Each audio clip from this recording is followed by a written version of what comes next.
Hey guys, it's Krystal Lucier here, also known as your Home Sweet Home 519 Realtor, Krystal Lee Moore. And we're going to talk about listing your home sweet home today.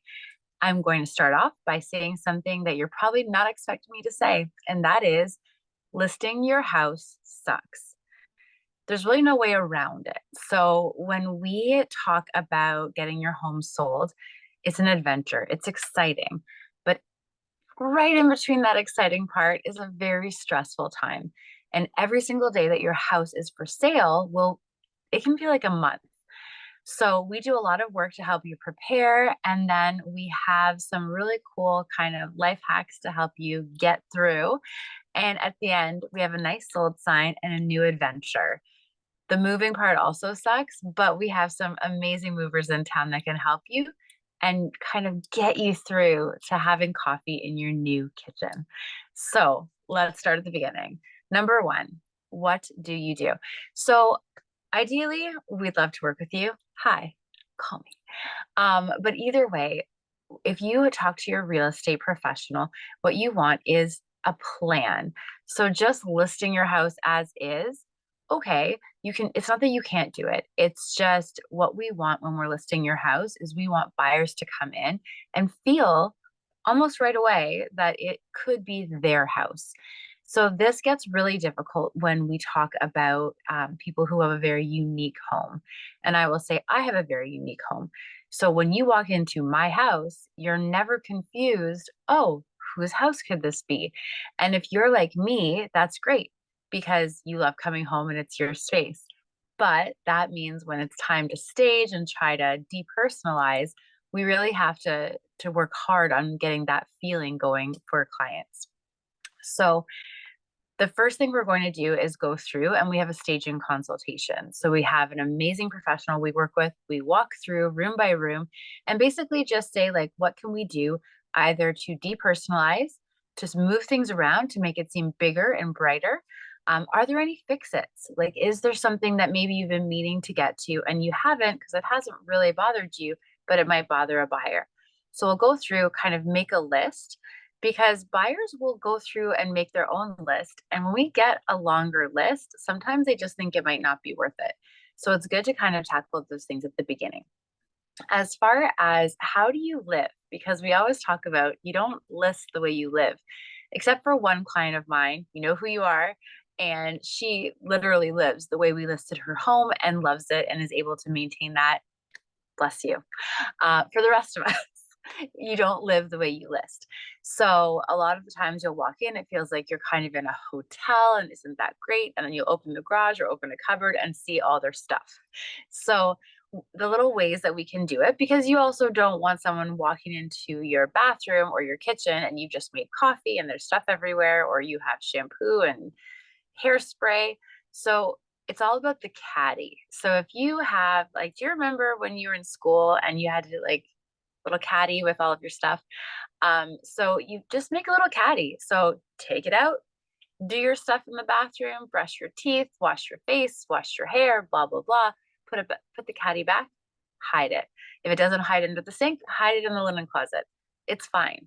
And the same thing for the kitchen. Let's say our stager has told you, which she has done before, that the toaster, while amazing and wonderful because it holds so much bread, doesn't look great. So you use the toaster and maybe you pop it under a cupboard or in the garage, whatever. Again, I go back to my first sentence. It's not fun to have your house for sale, but it is fun to start a new adventure in the new house. So that's kind of one idea.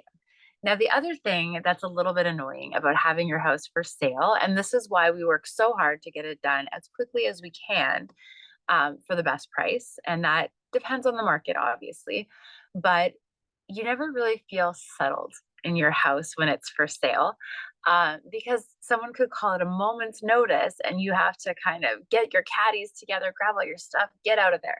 So instead of kind of running and maybe living out of your car for a few hours, you could maybe find like the local library. There's some great local coffee shops. Most of them all have free Wi-Fi. And you can get to know more people in the community. So there is a win there. It's also a good opportunity to go visit friends, do things like that. So make a list of things that you'll do because in the moment when you have to leave, you might not be as motivated to find somewhere to do your work. It might be just frustrating and stressful. So those are the three things. So use the caddies, um, go to a library or a coffee shop, and also just remember that eye on the prize, eye on the prize, and we'll help you get through the rest. And then, very last little tip for sellers when it's offer time. So, a buyer coming into your home, obviously, what we all want is for them to walk in and go, "Oh, this is amazing. I want to pay full price plus $50,000. I can't even handle how great this is." And we want that for you too. But remember that most sellers at one point were also buyers. How did you look at it? Did you say, I want to pay more? Or did you say, I'd like this house and I'd like to pay the least amount I can while still being fair? That's what most buyers are going to want to do.